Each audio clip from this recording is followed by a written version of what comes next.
अस्सलामुअलैकुम दोस्तों, क्या हाल चाल है। बात करेंगे जी रातब के मतलब यानी सैलरी के मतलब। तो शुरू खुद से ही करते हैं। हम तो ऑलरेडी सोच रहे हैं कई दिनों से कि क्या सैलरी जो है वो 20 तारीख तक मिल जाएगी। 21 को तो जुम्मा है और 22 को एक्सपेक्टेड है कि ईद होगी। सो ऑफिस में भी चेमगोइयाँ जा रही हैं कि क्या इससे पहले पहले मिल जाएगी। तो जवाब है जी पता नहीं। ठीक है।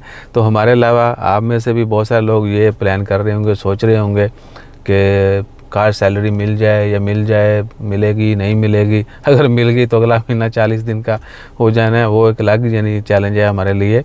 तो गवर्नमेंट की तरफ से तो जो है ना अनाउंसमेंट कर दी गई है, मीडिया में भी आ गया है। ये देखें कि सैलरी जो है ना भैया, ये पॉज बना लिया जाता है, वो फिर थंबनेल पे लगा देते हैं कि जी 18/4/2023 तक जो है ना गवर्नमेंट के मुलाजमिन को सैलरी मिल जाएगी। यानी ओमानी 90% से ज़्यादा जो है वो ओमानी ही हैं गवर्नमेंट में अब। तो बहरहाल बाकी जितने भी लोग हैं गवर्नमेंट के, जितने भी ऑफिसर्स हैं, वहाँ पर जो है सैलरी 18 अप्रैल 2023 तक मिल जाएगी।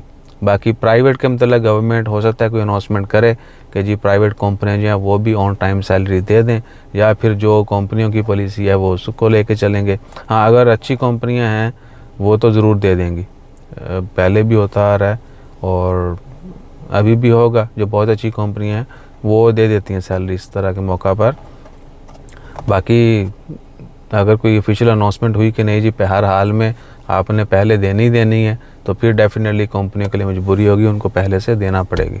तो बताइएगा कि आप भी इस बारे सोच रहे हैं या नहीं सोच रहे, ज़रूर बताना है आपने।